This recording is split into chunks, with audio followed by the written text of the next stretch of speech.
Pues aquí estamos continuando con la Biblia en un año. Ya vamos más de la mitad. Más de la mitad. Así que yo creo que sí lo vamos a lograr. ¿Y cómo les va con la lectura o con la escuchada? Si no leen, pueden escuchar diferentes versiones. Tenemos esa ventaja, ¿no? Y de hecho, pues muchos de estos libros sí eran para ser leídos, pero más que nada eran para ser escuchados. Que no crean que todo el mundo podía tener ahí su rollo de Torah tan fácilmente. Entonces iban a la sinagoga, y la próxima vez vamos a hablar de esto, y leían, y pues la mayoría de gente pues, no se escuchaba, aunque sabían leer y en cualquier momento eran llamados a leer y a compartir, pero pues no, cada quien que tuviera su propio rollo, no, eran muy caros de producir, porque además se hacían con mucho cuidado. Entonces había copistas, los escribas, los gramáticos que se dedicaban a eso, ese era su trabajo, escribir con letra bonita y uniforme los libros. Y claro, salía caro. Además los adornaban y les ponían, enjollaban el estuche donde se guardaba. Hay incluso algunos con anotaciones. El libro de Esther, por ejemplo, ¿cuál de Esther? Creo que es el de Esther. De oro, imagínense, de oro el rollo ahí todo escrito. No, imagínense, un rollo de oro, pues no. Yo creo que en la sinagoga y lo guardaban muy bien. Pero sí, lo hacían. Así lo hacían. Y nosotros ahora ya fácilmente ponemos, ¿no? El celular y lo podemos escuchar. Es una gran ventaja. Pues vamos a empezar y vean cómo ahora hemos avanzado muy bien. Y hoy es un repaso del Antiguo Testamento, de Génesis hasta Malaquías, imagínense. Ay, todos esos libros, 39 libros en 45 minutos, toma 1 minuto y medio por libro, yo creo que es casi de locura. Pero bueno, vamos a intentarlo. Y vamos a lograrlo. Además, vean la capacidad de síntesis del maestro, aquí está, ¿no? Evidenciada. Imagínense, 39 libros, digo, unos muy chiquitos, ¿no? Como los profetas menores, pero los megalibros, imagínense, 150 capítulos de Salmos, ¿no? ¿A dónde? Pero bueno, vamos a ver cómo quedó aquí este repaso, y nos sirve también para, pues, si nos atrasamos con las lecturas o escuchadas, pues ponernos al corriente. Esta es la estructura de la Biblia hebrea, que ya es muy conocido, lo pongo todas las clases. La Torah, es decir, los 5 libros de Moisés, que fue lo primero que cubrimos. Después vimos los Nevi'im, que es los profetas, y entre los profetas están colocados algunos libros que nosotros diríamos que son históricos, como Samuel, como Reyes, pero ahí están considerados profetas también, claro, escritos por personajes que estaban inspirados por Dios. En ese sentido, sí, son profetas, verdaderos profetas. Y luego tenemos la tercera división, que son los escritos, los Ketuvim, que están ahí los llamados también históricos, como son las crónicas, pero también los poéticos y otros libros que, bueno, comprenden los que son los Ketuvim, y ahí ya los tenemos todos en la división que también el maestro en algún momento dado utilizó y que de hecho nosotros también usamos. Los 5 del Pentateuco, esos sí están tal cual, pero luego vienen 12 que son de la historia de Israel, que comprende desde Josué hasta Reyes, y se pasa por Esther, y continúa por Esdras y Nehemías, y acaba con Crónicas.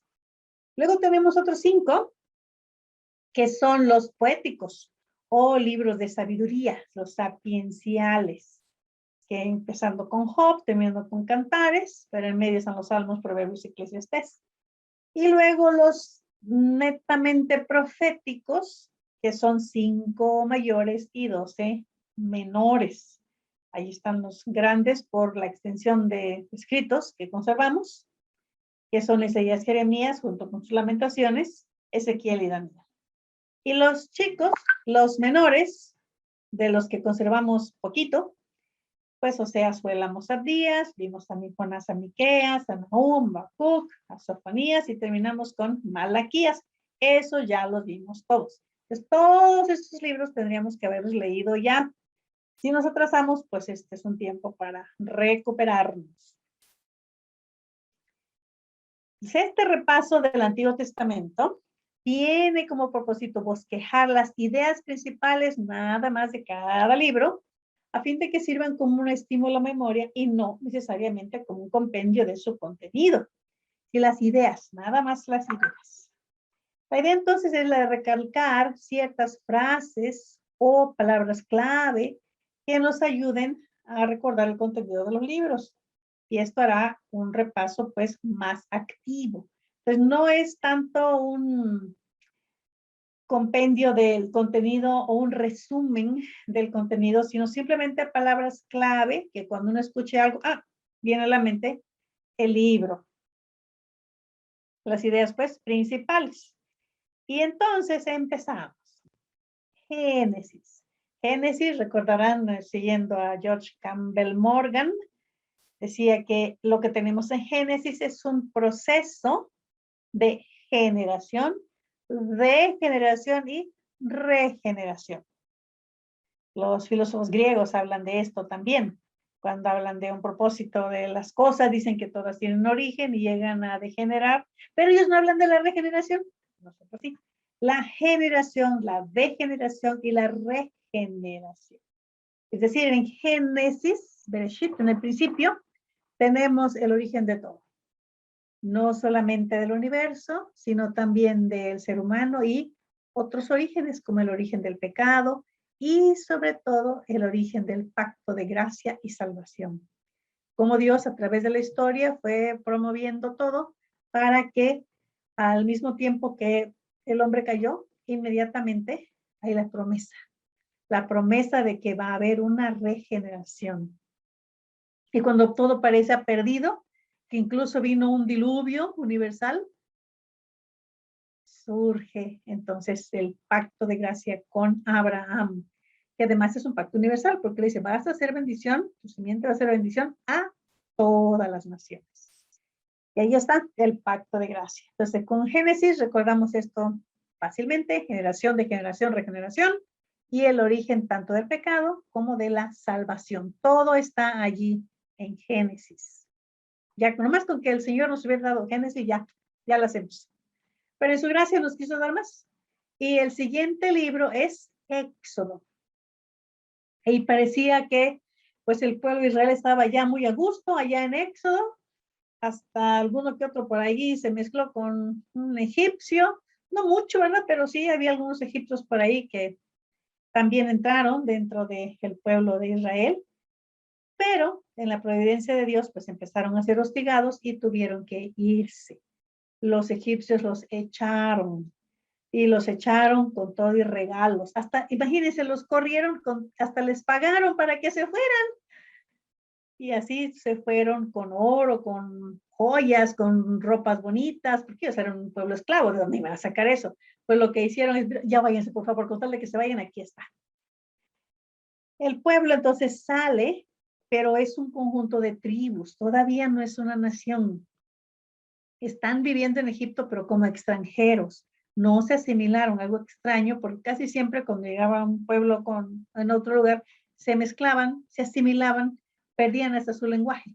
No fue el caso así con el pueblo de Israel. El pueblo de Israel conservó su lenguaje, incorporó algunas palabras del egipcio, sí, y en Génesis, por eso se ve que el origen sí tiene que ver con Egipto, ahí el Génesis, hay palabras de origen egipcio. Es el en hebreo, sí, pero con palabras de origen egipcio, porque la influencia lingüística ahí está. Empieza entonces esta nación del pacto de Israel. Luego de la esclavitud hay liberación y hay organización. Y cuando van al desierto, se organizan entonces como nación. Habían salido unas tribus, a veces peleaban entre sí y fue en el desierto donde se organizaron. Se organizaron como una nación con sus representantes, con sus grupos de ancianos, que eran como ancianos gobernantes, también con sus sacerdotes que les enseñaban la ley, con sus maestros, y se organizaron entonces en una nación con sus leyes. Sobre todo para que fuera nación tenían que tener un cuerpo de leyes. Y ahí está, el Señor les manda leyes, y esto nos lleva a Levítico, que es el manual religioso del pueblo del pacto. Todas las reglas con respecto a la vida ceremonial de Israel, relativas a las ofrendas, los sacerdotes, las fiestas, los signos especiales, todo está en Levítico. Y uno pudiera decir, bueno, pero ¿para qué tanto? Pues es que era un grupo de esclavos. Necesitaban una forma de organización para que fuese nación. Y tenían que tener un conjunto de leyes. Un grupo, así, por muchas personas que sean, no será una nación si no tiene un conjunto de leyes que pueda organizarse la sociedad alrededor de ese código. Lo primero que hay que hacer es leyes, y ahí están en el Levítico. Pero estas leyes, a pesar de que son en muchos religiosos, también son civiles. El conjunto de lo que hay en Levítico no es nada más los sacrificios sacerdotes y ya, sino hay todo un conjunto de leyes también civiles que se organizan para que el pueblo se identifique como un pueblo santo. Entonces el Levítico es, tienes que ser santo porque yo soy santo. Tú no vas a ser como los otros pueblos de alrededor que abusan de sus jóvenes, que abusan de sus niños, hasta los mandan matar. No, tú no. Recuerda, el que mata, ¿por qué es malo matar? Porque el que mata agrede la imagen de Dios en el hombre. ¿Caray? Esa es la razón por la cual el asesinato está mal. Ahí está. En Génesis, y claro, en Levítico también, que hay que respetar la vida, las propiedades, en fin, toda una serie de cosas que están en Éxodo, y por supuesto, todos también en Levítico.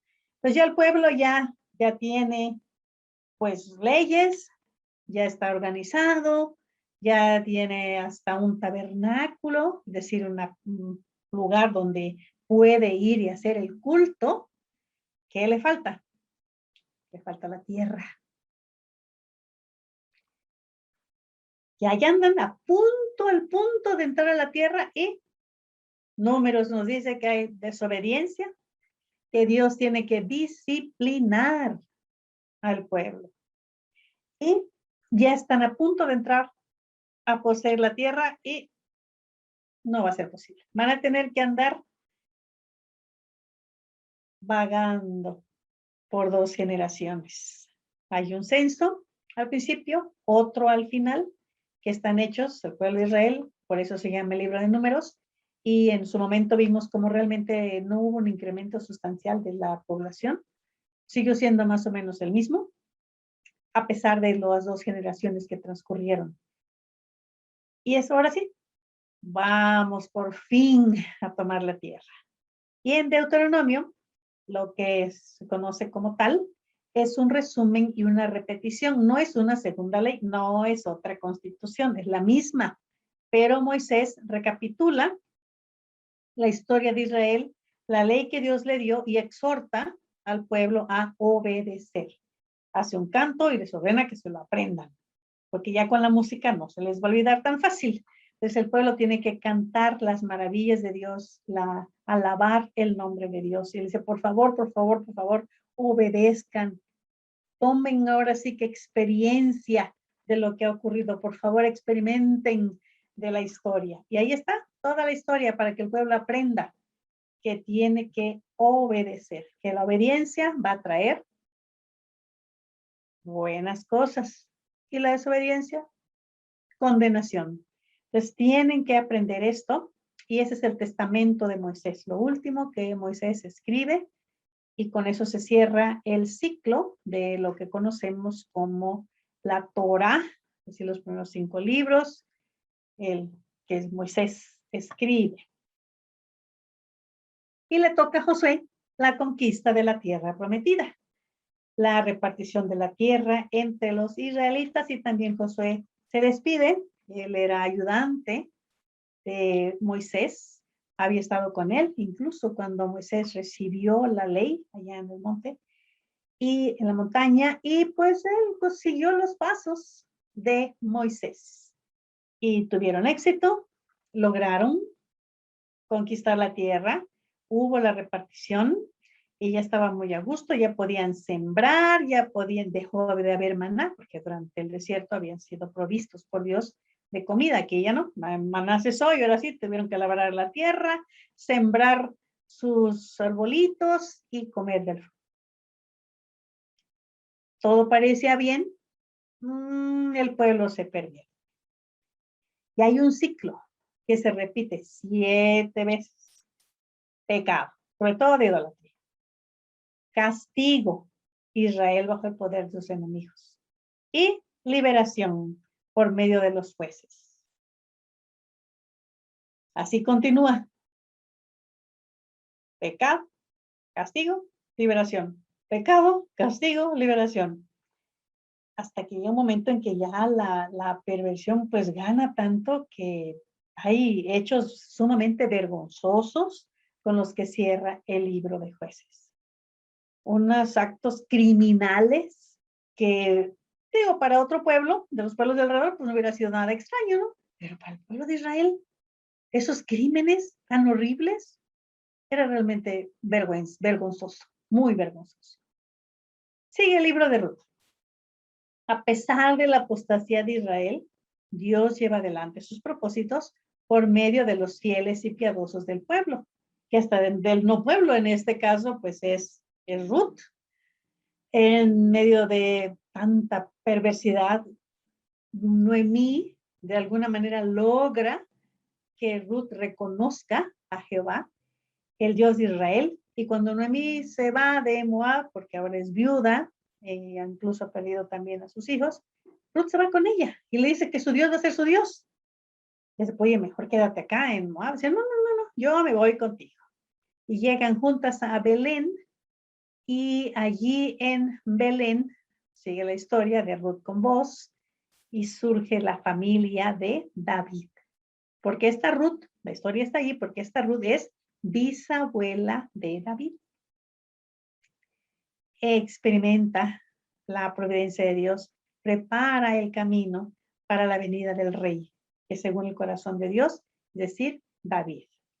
Pues ya vamos a pasar de otro ciclo de los jueces para instaurar entonces un reino. Y el reino pues va a ser David, aunque hay un interreino que es el de Saúl. Pero ahí está pues la historia de Ruth. La providencia de Dios sigue adelante, los planes siguen adelante, a pesar de que había problemas, pero se logra que siga la familia entonces de David.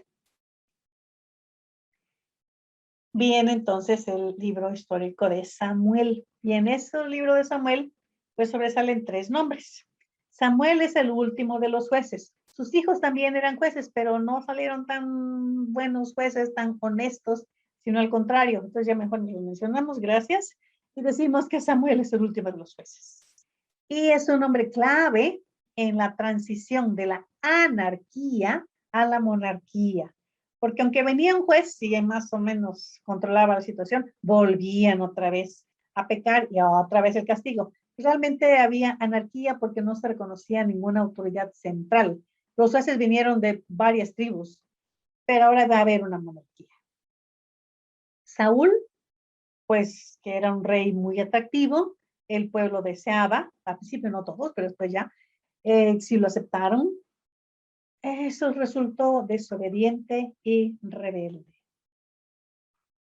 No se consolidó el reino con él debido a su desobediencia y rebeldía.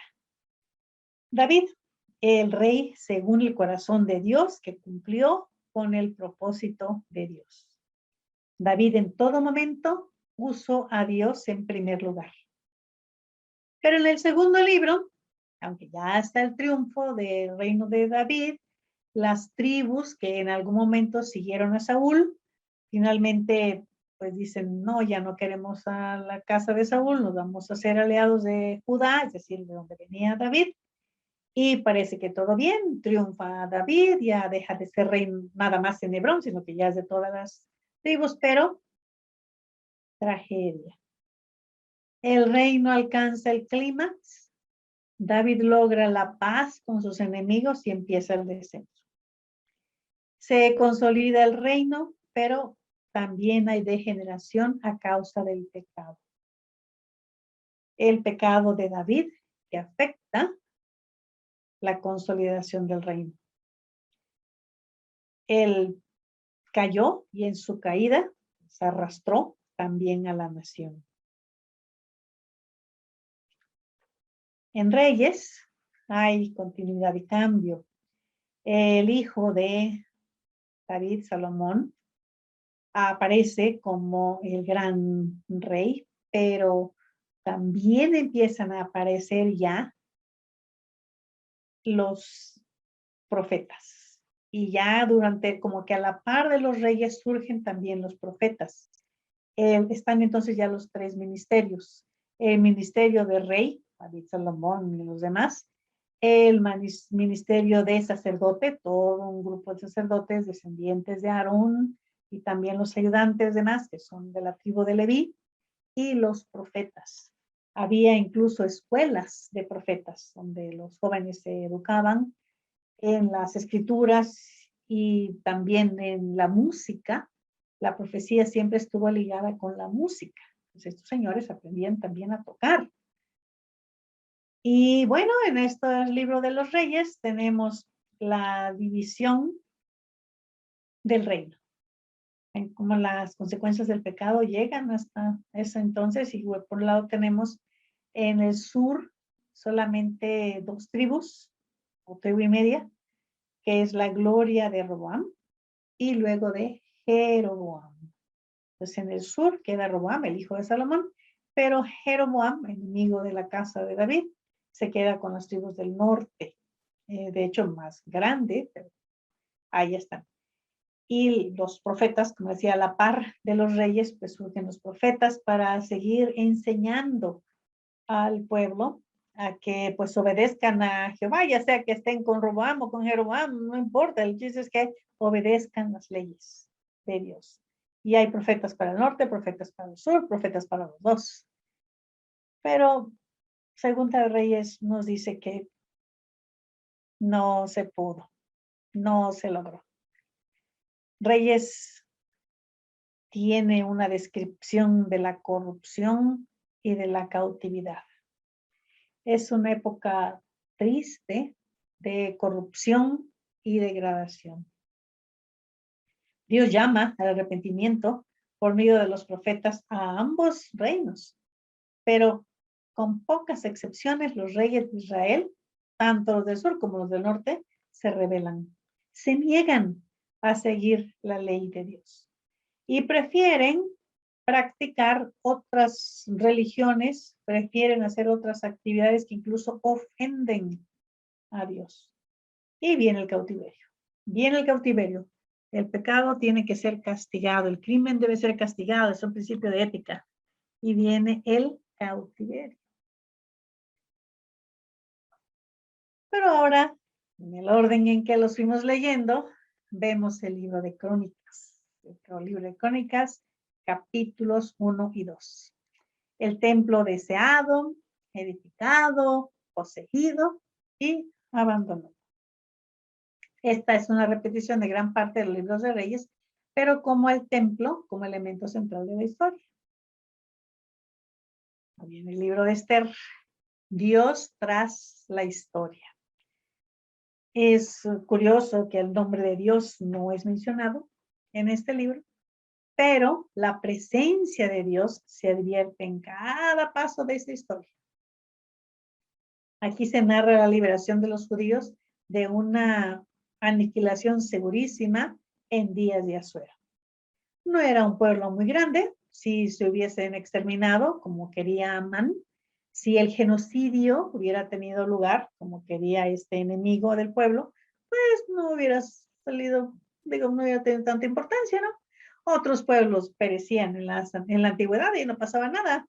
Digo, pueblos como, no sé, los palestinos, que se los fenicios, que pues, se fueron, no pasó nada, le hubiera pasado lo mismo, ¿no?, con el pueblo de Israel, un pueblo chiquito que no tiene tanta importancia. Y sin embargo, para Dios tenía toda la importancia. Y Él proveyó para que el pueblo fuese liberado de esa aniquilación, de ese genocidio. Y es lo que narra la historia de Esther, con la fiesta de Purim, que hasta nuestros días se celebra, que seguramente el Señor Jesucristo también celebró la liberación en los días de Asuero. Esdras, el remanente regresa. Después de 70 años de cautiverio, un remanente del pueblo regresa a su tierra. Y uno podría decir, bueno, ¿por qué no regresaron todos, no? Si tenían la oportunidad. Bueno, 70 años, tan sencillo regresar. No, no. Muchos de ellos ya tenían sus propiedades, tenían sus puestos, algunos en el gobierno. Y así como que decir, dejo todo y me voy, realmente no era tan sencillo.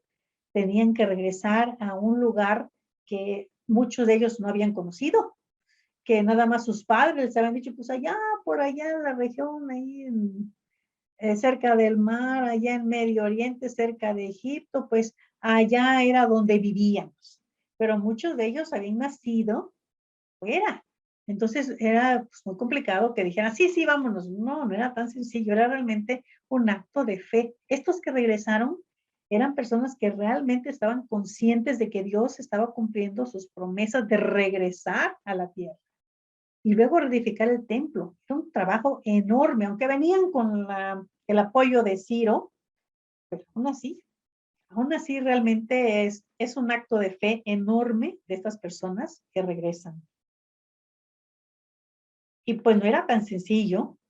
Para empezar, no tenían la ciudad, ahí estaba, pero quemada, destruida, no tenía muros. Y aparece en la providencia de Dios Nehemías, que resulta que tenía un puesto político muy importante, que estaba ahí mismito con el rey. A ver, este señor Nehemías, pues sí, era un puesto muy, muy importante, porque si él era el copero del rey, pues era el que más escuchaba los chismes de la corte y de alguna manera podía influir. Entonces, este señor tan influyente utiliza su puesto para lograr que el rey le nombre gobernador y vaya a reconstruir el muro de la ciudad, que también era un acto político muy importante, porque eso quería decir que la ciudad estaba otra vez recuperando su dignidad como tal, que ya dejaba de ser una ciudad enemiga del imperio, sino que ahora iba a adquirir una dignidad tal como si fuera una ciudad pues aliada, dado que le iban a permitir tener su muro. El muro era para la defensa. Y lo logra. Nehemías lo logra, a pesar de la oposición. Imagínense, Nehemías era el gobernador, venía con toda la autorización del mismo rey, y aún así encontró oposición. Aún así tuvo que tener en la mano mi espada y con la otra mano la cuchara de albañil. ¿Qué podía esperar el pobre pueblo ahí de parte de esos enemigos? Realmente la oposición era muy grande, muy fuerte. La ley es leída al pueblo, las ciudades de la provincia son repobladas, Nehemías es un gran organizador, tiene éxito en reconstruir pues ese muro. Pasamos a los poéticos. Y Job, uno de los libros más profundos, ideológicamente hablando, no que los otros no lo sean, pero este sí lo es por el tema que trata, el misterio, ahí dice ministerio, pero el maestro le puso el misterio del sufrimiento. Trata de desentrañar el problema del sufrimiento. Job, el personaje central, pierde en un día sus inmensas posesiones. Y en 3 coloquios, Job y sus amigos proponen diversas causas del sufrimiento de Job. Varias tesis, sobre todo esa de que es el malvado el que sufre como castigo y que el justo no tiene por qué sufrir. Y llega a tal grado, ¿no? Pues no sé ni cómo llamarle, inconsciencia o falta de tacto de sus amigos, que incluso hasta empiezan a acusar a Job de que era un malvado, que no apoyó al pobre, que se aprovechaba de las viudas. Y Job dice, pero yo de dónde, no es cierto. Dice, pero es que solamente así se explica a Job que te esté pasando esto. Algo has de haber hecho. Algo seguramente, algún pecado hiciste y grave, porque pierdes a tus hijos, tus posesiones y hasta tu salud. Mira, no entendemos cómo ocurre esto. Y entonces empiezan a tratar de encontrar explicaciones y en todo eso acaban pues consolando, más bien destruyendo más anímicamente, emocionalmente al pobre de Job. Pero al final, Dios aparece manifestando su soberanía y su misericordia. Y Job es restaurado. Y les decía, este tema es de los pues que no tienen edad, son eternos. En el sentido de que, ¿cómo explica uno el sufrimiento, el hambre, la tristeza? Sobre todo cuando uno dice, pero yo no he hecho, digo, no soy persona perfecta, pero no he hecho realmente mal a nadie y no me está yendo bien. Y por otro lado veo aquel que es un corrupto, que es un tranza, y ese le va mejor que a mí. Casi siempre en términos de, pues, éxito económico y profesional. Y dice, ¿pero por qué?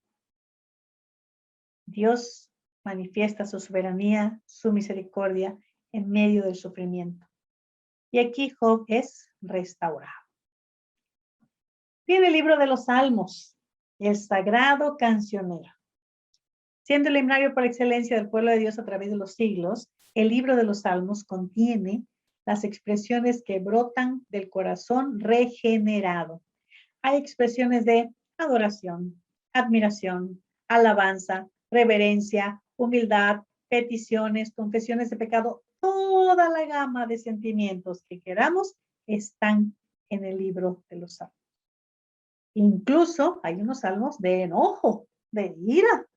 Ahí están las emociones humanas. Es una radiografía del alma, el libro de los Salmos.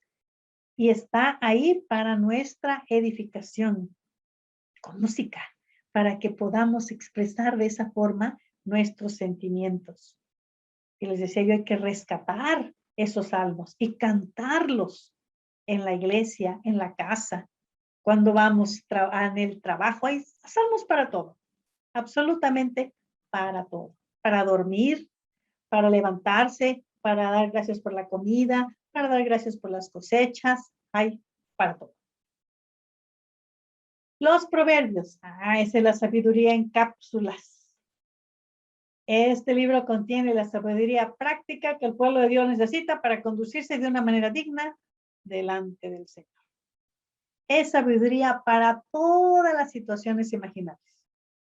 Y constantemente se contrasta al sabio con el necio. El sabio es el que teme a Dios y guarda sus mandamientos. El necio es el que cree que él sabe cómo son las cosas, cómo se deben de hacer y se va según su propia opinión. Eclesiastés. Este habla de la vanidad del materialismo. Si Proverbios fue un libro de sabiduría práctica, este es el libro de la sabiduría especulativa. Y su tema también es un tema eterno, se halla mucho en los poetas y también en los filósofos, la vaciedad de la vida, dedicada solamente a lo material. Si solamente lo que vemos a nuestro alrededor, los 80, 90 o a lo mejor hasta 105 años que logramos vivir, es todo lo que hay, pues, ¿qué chiste tiene esta vida? El predicador presenta evidencia de su propia experiencia, muestra los efectos de tal estilo de vida y propone una solución. Mira, búscale por donde le busques. Acumula lo que quieras, disfruta lo que quieras, vete de viaje, usa ropa de marca, ten un buen auto, un buen camello, un buen camello. El fin de todo es teme a Dios y guarda sus mandamientos. Ya, con eso ya tendrás una vida plena, con camello o sin camello. Si tú guardas los mandamientos de Dios, tendrás una vida plena. No te confíes en las propiedades. El materialismo es vanidad, no sirve. Realmente concéntrate en lo que sí es importante, en lo que sí trasciende más allá de esta vida, que es el temor a Dios y guardar sus mandamientos. Cantares. Ese es un poema lírico de amor. Este libro celebra santa y legítimamente el amor. El amor humano no es solo físico, sino altamente espiritual. De esta manera, el amor entre esposos sirve como ejemplo, como analogía del amor de Dios para su pueblo, del amor de Cristo para su iglesia. No es que sea una alegoría, como quieren decir algunos, sino que es una analogía, que así como se preserva este amor fiel es la palabra, este amor fiel entre la sulamita y su novio esposo, que no cae ante los elogios del gran rey Salomón, así también la esposa de Cristo, la iglesia, tiene que ser fiel a su esposo, a su amado. Y el amor humano, entonces, sirve como un ejemplo del amor de Dios por su pueblo. Los profetas. Aquí está Isaías, el llamado profeta evangélico. La profecía de Isaías realza como su tema principal que Jehová es el Señor de la historia. Y también se refiere a las profecías de paz, su carácter, sus obras son escritos con gran exactitud y se anticipa a los relatos de los evangelios. Es Isaías pues el que habla de ese Mesías que va a inaugurar una época de paz, pero también habla del Mesías sufriente. Ahí está en Isaías, de que iba a sufrir, el Mesías iba a sufrir, iba a ser desechado, iba a ser muerto, iba a estar como asesinado como un criminal.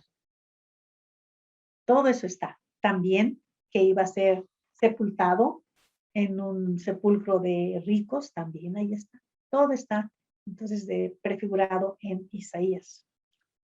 Jeremías del profeta llorón. Quizá este pobre profeta tuvo una de las tareas más difíciles de todos los profetas porque tuvo que combinar el mensaje del amor de Dios con el anuncio del juicio venidero. Y pues era algo tan triste que solo pudo pronunciar su mensaje entre llantos y lamentaciones. De hecho, escribió ese libro, Las Lamentaciones, porque sus profecías se pronunciaron antes de la caída, después de la caída, incluye sus lamentaciones por la destrucción de Jerusalén y contra las naciones. Ezequiel, el profeta de la esperanza. A Ezequiel, el hijo del hombre, le tocó pronunciar un mensaje de reprobación contra el pueblo rebelde, destruyendo así sus falsas esperanzas, y también un mensaje de restauración para alentar esperanza en un pueblo derrotado. Utilizó muchas ayudas visuales para comunicar su mensaje, decirles que esperaran en Jehová. Daniel, la precisión profética. Este libro nos permite conocer la situación del pueblo de Dios durante el cautiverio babilónico. La providencia de Dios es notoria en el cuidado de su pueblo. Uno de ellos ocupa el lugar más importante dentro de la estructura de poder de Babilonia. Daniel y sus compañeros. Por medio de diversas visiones de Dios se manifiesta como el que tiene las riendas de la historia. Esto es reconocido por reyes paganos y por el Israel de Dios. Los menores, Oseas, etc. Oseas, promesa y juicio. Por medio de Oseas, Dios ilustra y explica su misericordia infinita. Oseas recibe el orden de casarse con una mujer fornicaria, que una y otra vez le es infiel, haciendo al profeta sufrir profundamente. Ya dijimos, no se trata de un adulterio común y corriente, se trataba de que esta mujer se iba a fornicar, pero como en actos de prostitución sagrada. Y a pesar de todo, el profeta la restaura y la recibe como esposa. Así es la historia de la relación de Dios con su esposa infiel y adúltera, Israel. Joel, la teología de una plaga de langostas. Joel interpreta una plaga de langostas que ha asolado a la nación como un llamado divino al arrepentimiento.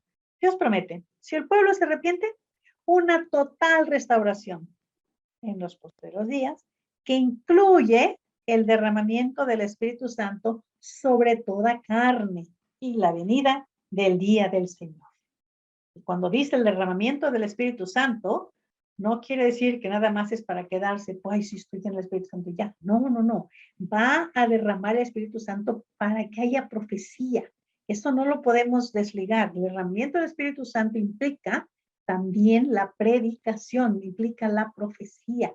Cuando el Espíritu llegaba y tomaba a uno de los profetas, pues era para hablar. Y cuando dice aquí el Espíritu Santo sobre toda carne, va a decir los profetas, los predicadores. Y se va a cumplir, claro, nosotros lo tomamos ya como cumplimiento esta promesa en el Pentecostés. Vamos, un llamado a rendir cuentas. En este llamado son incluidas las grandes naciones de aquellos días y especialmente el pueblo del pacto. Chiquito en cuanto a números, en cuanto a importancia política y social, pero grande porque de allí iba a venir el Mesías. Y el llamado es hecho por medio de 8 declaraciones, 3 sermones, 5 visiones y una promesa de restauración. Pero viene Abdías porque el pueblo pues se hallaba desanimado, acobardado, tenían como enemigo a Edom, y tenían que haberles ayudado, pues eran primos, pero el profeta entonces anima al pueblo, profetizando la destrucción de su enemigo y su propia restauración. Y esto venía una y otra vez contra el pueblo. Dicen, sí, Dios te va a castigar, pero te va a restaurar. Y Dios va a castigar a X, B y Z, y ellos no reciben promesa de restauración. Pero el pueblo de Israel, sí. Jonás, la lección que nos da esta profecía es clara. Dios se preocupa por salvar a las naciones paganas, aún a la orgullosa Nínive, que representaba la actitud desafiante de los paganos contra Dios. El profeta desobedece, sufre, se arrepiente, es salvado y obedece de mala gana. Nínive se arrepiente y el juicio es suspendido. Jonás se enoja y recibe otra lección de la ilimitada misericordia de Dios. Miqueas, ¿quién como Jehová? El profeta anuncia su declaración de juicio contra Israel y Judá. El juicio es seguido por la restauración y el reinado del Mesías.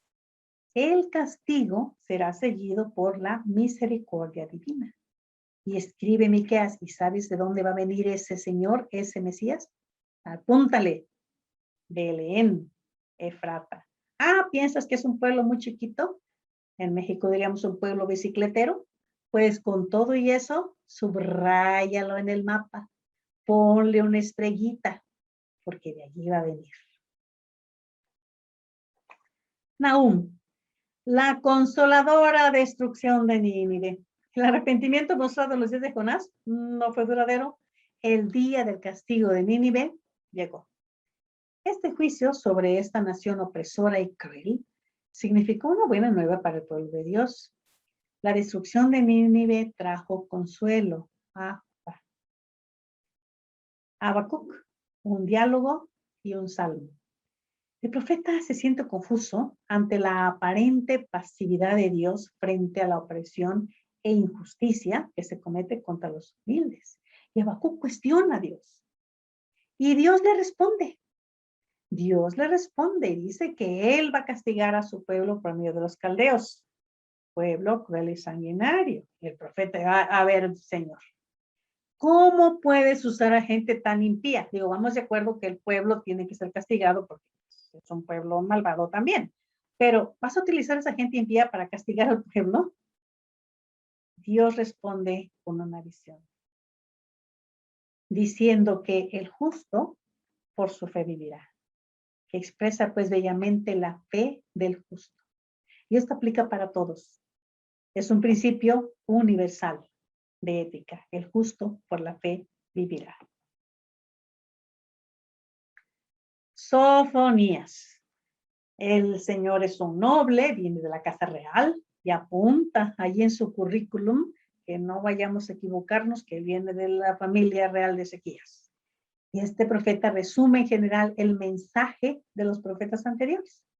Empieza con una proclamación del inminente juicio universal, seguida de una ansiosa exhortación al arrepentimiento. Concluye con la promesa de la segura salvación del remanente universal. Les pide, por favor, vengan, arrepiéntanse, van a encontrar ustedes refugio, yo me llamo así, van a ser ustedes protegidos si ustedes se arrepienten y buscan al Señor. Ageo y Zacarías. Estos profetas son postexílicos. Realizaron su ministerio en los días de Esdras y Nehemías. Tenemos que recordar que estos líderes del pueblo, tanto Esdras como Nehemías, no trabajaban solos, que ellos eran apoyados por la predicación de profetas como Ageo y Zacarías. A causa de los problemas, la posición del pueblo, pues ya habían dejado de reconstruir el templo por 14, 15 años. Y estos hombres de Dios fueron el instrumento para alentar al pueblo a continuar la obra. Y dieron sus mensajes antes y después de la construcción del pueblo, animándoles a continuar, animándoles a trabajar. Pero ya está como que todavía no es hora. No, sí, los 70 años, sí empezaron, acuérdense de la oración de Daniel. Daniel dijo, Señor, por favor, hubo 3 deportaciones, que los 70 empiecen a contar desde la primera, Señor. Y el Señor dice, está bien. Desde la primera deportación. Y esto decía, no, pero a ver, 1, 2, 3, todavía no es hora. Espérate, sí, ya es hora, ponte a trabajar. Ageo y Zacarías. Malaquías, la era mesiánica tan esperada por el pueblo. No llegaba. El templo se había reivindicado. La gente estaba de nuevo en su tierra, digo, los que han regresado. Y Malaquías aparece para arrepender al pecado de los sacerdotes y de la gente. Pero a ver, ¿qué les pasa? Ya están de regreso y se siguen comportando como sus tatarabuelos. Habla del día de Jehová, que traerá juicio sobre su pueblo. Pero también habla del nacimiento del sol de justicia que trae en sus alas salvación. El día tan esperado está a punto de llegar. El Señor viene. Dice, pero tienen que también arrepentirse. Ustedes están mal. Están actuando como si no estuvieran tomando en cuenta sus obligaciones, porque oprimen al pobre, porque no diezman, porque entregan sacrificios feos de animales que no están adecuados para ser sacrificados. Arrepiéntanse y van a ver que va a haber bendición. El Señor viene. Y Malaquías es el último de los profetas, empezando desde Génesis, pasando por todos esos años, hasta llegar a Malaquías. Ya es el último, con él se cierra este periodo del Antiguo Testamento. Y todos estos libros que hemos estado leyendo son los que vimos en el Tanaj, son los que vimos en el canon judío, en el canon hebreo. ¿Hubo otros libros? Pues sí, los tenemos. Ahí se mencionan incluso que hubo otros libros que fueron escritos, libros de historia, de profecía, pero no los tenemos. Los que sí tenemos son estos, y esos son los que entran dentro de el grupo que el pueblo judío aceptaba, reconocía como palabra de Dios, como inspirados por Dios. Había otros libros que ellos tenían, pero que no eran considerados pues dentro del canon, dentro de la medida, y aunque andaban por allí, no recibieron el cuidado tan especial de estos libros. Estos libros eran preservados, eran copiados con muchísima dedicación, eran tenidos en rollos especiales, los otros no. Los que tenemos aquí son los que son y son los que hay. La historia, ya en un resumen de lo que hace el maestro también de este panorama histórico del Antiguo Testamento. La historia empezó cuando Dios de la nada creó los cielos y la tierra. A diferencia de otros escritos antiguos donde se dice que hubo un dios que se peleó con el otro y que le arrancaron la cabeza a la diosa y que de los ojos salieron los ríos y que de no sé qué salieron las montañas. Un montón. El Génesis dice, en el principio creó Dios los cielos y la tierra. Y luego empieza a describir. También menciona al hombre como corona de la creación, que recibe el enorme privilegio no solo de regir la creación en nombre de Dios, sino también de vivir en una íntima y perfecta comunión con Dios. Se le da al hombre esa dignidad de reflejar la imagen de Dios. El hombre no es un animal, es un ser humano.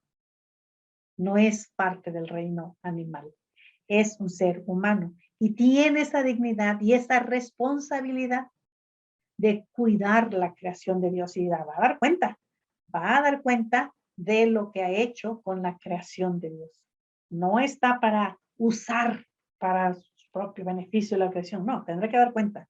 Y esto es antes del pecado. Desde antes del pecado, el hombre recibe este mandato de cuidar, de cultivar la tierra. Así fue por un tiempo. Luego el hombre se rebeló contra Dios. Y la historia subsiguiente se vio marcada por la violencia, la corrupción y la degeneración.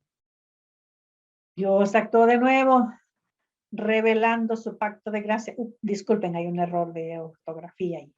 Revelando con su pacto de gracia y salvación a Abraham, en quien serían bendecidas todas las familias de la tierra. En Abraham, Dios elige un pueblo con el cual se liga permanentemente, prometiéndose a su Dios a través de las generaciones. Abraham, Isaac, Jacob recibieron también la promesa de una tierra en la cual crecerían y florecerían. Cuando se acercaba el tiempo del cumplimiento de la promesa, el pueblo de Israel creció, se multiplicó con Egipto, el faraón los maltrató, los oprimió, y en aquel tiempo Dios levantó a Moisés y lo envió como gobernador y libertador del pueblo. Dios sacó a su pueblo con mano fuerte, brazo extendido de Egipto, los guió, los disciplinó, los soportó en el desierto por 40 años. Al pie del Sinaí, el pueblo recibió la ley, fue organizado como el pueblo del pacto. Moisés no verá la tierra prometida, pero el pacto divino queda firme. Josué y el pueblo pasan el Jordán, entran en la tierra de Canaán, vencen a los pueblos, las ciudades caen una tras otra. El pueblo lleva consigo al Dios de los ejércitos que cumple su promesa. Les da la tierra de Canaán por heredad. Después de la muerte de Josué, el pueblo se volvió a los dioses de los cananeos y Dios los entregó en manos de sus enemigos. Sin embargo, cuando clamaban a Dios, Él les oía y levantaba jueces que los libertaron. Este ciclo se repitió durante 450 años, hasta que Dios les dio al profeta Samuel, último de los jueces y hombre clave en la transición de la anarquía a la monarquía. Los israelitas pidieron rey, Dios les dio a Saúl por 40 años, y viendo aún les levantó por rey a David, de quien dio testimonio diciendo, he hallado a David, varón conforme a mi corazón, quien hará todo lo que yo quiero. David efectivamente fue el instrumento idóneo de Dios por el cual subyugó a todos sus enemigos. Grande como poeta, escribió la mayoría de los salmos, y rey, con la ayuda de sus valientes, vence y sojuzga a los reyes que le circundan. El hebreo es temido. David es el rey de la espada y el canto. Salomón, su hijo, es el rey del oro y la sabiduría, autor de proverbios, eclesiastés y cantares, pero todo su oro y sabiduría no bastan para salvarlo de la impureza y la ruina. Se casa con mujeres extranjeras, adora a sus dioses, apenas muere y su reino está dividido. Comienzan los siglos oscuros y vergonzosos de la decadencia. Conjuras de palacio, asesinatos de reyes, revueltas de jefes, guerras fronterizas y desgracias, tiempo de horrenda idolatría, seguidos de efímeros arrepentimientos, llevan los tiempos de la división del reino. Surgen los profetas para amonestar Elías, Micaías, Eliseo, Amós, Oseas, al reino del sur, todos nombrados en orden cronológico, pero los reyes no los escuchan y los persiguen. Los enemigos de Israel recobran fuerzas y con diferencia de un poco más de un siglo, el reino del norte y el sur caen y son llevados en cautividad. Después de 70 años regresan a Jerusalén, bajo la dirección de Esdras y Nehemías, restauran el templo y la ciudad, pero aún deben esperar el nacimiento del sol de justicia, que trae salvación en sus alas, quien realizará una transformación profunda en el mismo pueblo del pacto.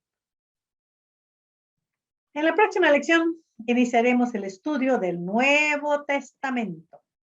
Para entonces es necesario leer los primeros 13 capítulos del Evangelio según San Mateo, más o menos la mitad. Según San Mateo, 13 capítulos. No es mucho, pero vamos a entonces empezar con un panorama del Nuevo Testamento. Entre los testamentos, el maestro preparó esto también y luego veremos algo de Mateo.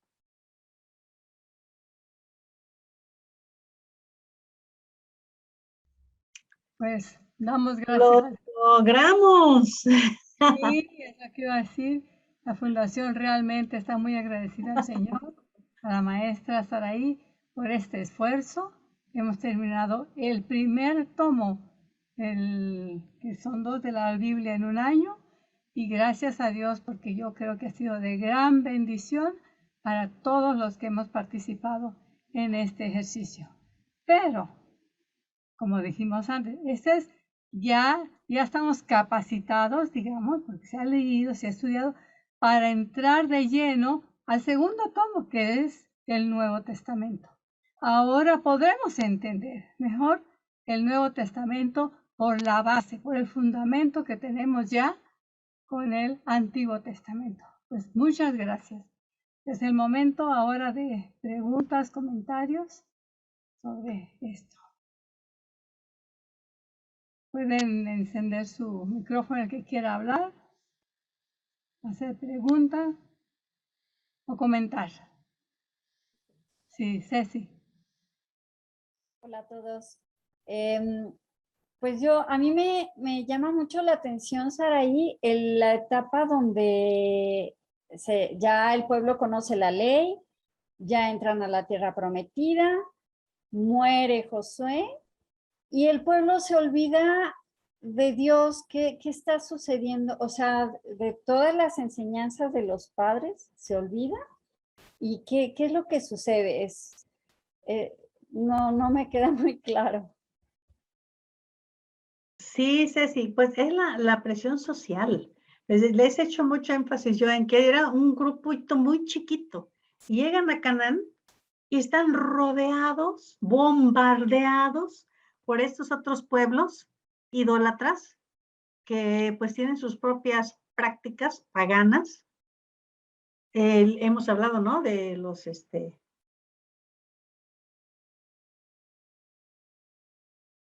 Dame un segundo.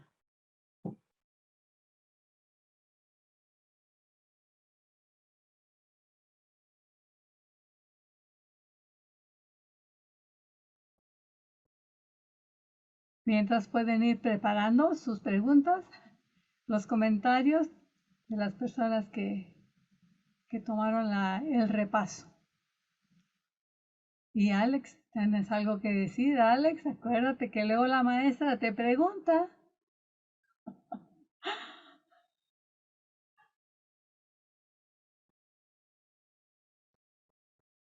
Pues a mí me gustaría comentar con respecto a lo que dijo Ceci, que pues desde el principio, ¿verdad? Desde que Moisés sube a escribir los 10 mandamientos, el pueblo luego se corrompe, pero sí de inmediato. Claro que venían pues muy influenciados, ¿no? Por toda la esclavitud y Egipto, pero luego hacen un becerro de oro. A mí también eso me sorprende. Digo, ¿cómo se les olvida tan rápido? Pero pues así somos, ¿verdad? Que Dios tenga misericordia. Sí, exactamente, sí. Sí, lo que decíamos es que la influencia del medio ambiente, pues lo que nos rodea, y eso sigue siendo, sigue siendo, sigue vigente, que el creyente es una minoría, que está siendo bombardeado bueno, por la publicidad, por este tipo de cultos, de ritos que eran muy atractivos. Había música, había orgías, había vino, había borracheras, había muchas cosas que atraían a los jóvenes y a los no tan jóvenes. Y pues eran muy atractivas, la verdad. La verdad eran unas religiones muy atractivas porque apelaban pues a esos sentimientos, ¿no? del ser humano, esas tendencias del ser humano para buscar disfrutar de esa manera. A eso se dedicaban. Entonces, claro que les encantaba la idea. Y eran una minoría rodeada de todo esto, pues fácil caín. Y les digo, es como en nuestros días también, ¿eh? También. Observen en nuestras iglesias. Estuve a mi curso en el seminario y uno de los muchachos decía, es que en la iglesia X dicen que para atraer a los jóvenes empezaron a promover unas reuniones de cultos de jóvenes donde ponían música de tipo rap, de tipo más que tipo rap, ¿cómo es esa música? Que incluso se usa para bailar. Hip hop. No, esa está ¿No? bien decente. No, Rock and roll. No, también, eso está decente. Hasta eso está decente. No, de esa música que Lambada. ¿Cómo? ¿Lambada? También está decente. ¿Quién sabe? Lo que pasa es que ahora se ha metido el mundo a la iglesia, ¿verdad, hermana? Se ha Es lo que metido. les digo, ¿no? Porque la iglesia es una minoría.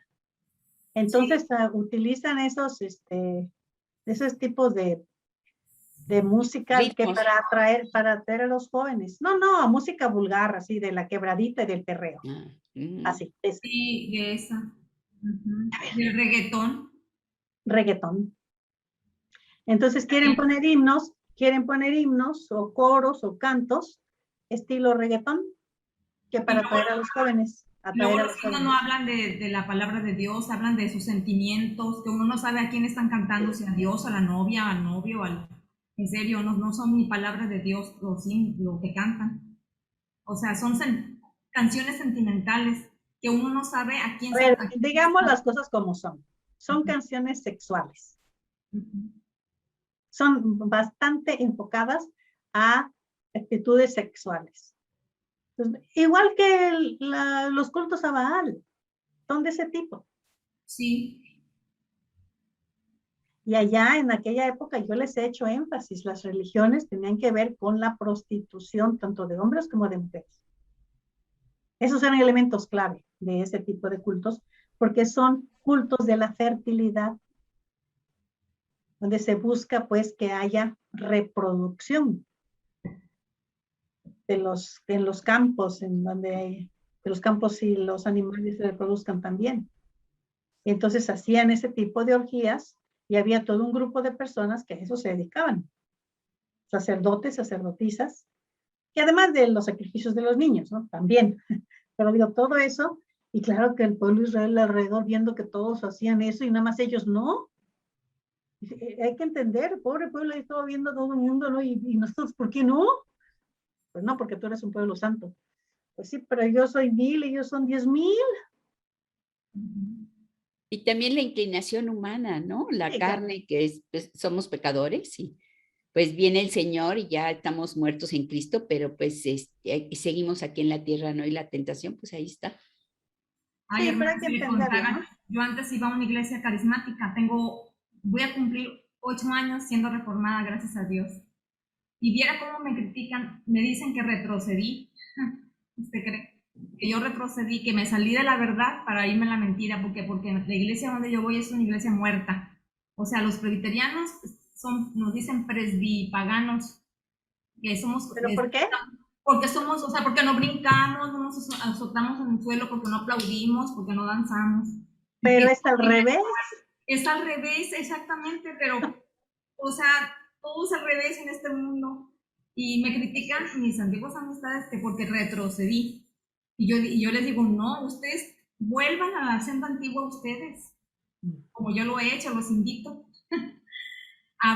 Abran los ojos, están mal, o sea, porque Dios no aprueba ese tipo de culto, no está mandado ni ordenado por Dios en la Biblia, y no, pues no me creen. Sí. Sí, se ocurre. Bueno, acá he oído que nos llaman los refrigerianos. Y como digo, pues tenemos siempre que buscar un balance, ¿no? No tenemos por qué ser así tan refrigerianos. Tiene que haber un balance entre lo que sí tiene que ser es solemne. Los cultos tienen que ser solemnes. Pues no puede haber griterío y el escándalo, como si fuéramos como los profetas de Baal, ¿no? Que a gritos y sombrerazos, no. Y también con música estridente, que son esos que les digo, ¿no? Que se trata de que para atraer a los jóvenes, pues no, digo, no, si va uno a atraer al joven de esa manera, pues ahí estamos diciendo que el fin justifica los medios. Y no puede ser. Pero sí es una tarea pues bastante importante, ¿no? De los pastores, de los líderes jóvenes.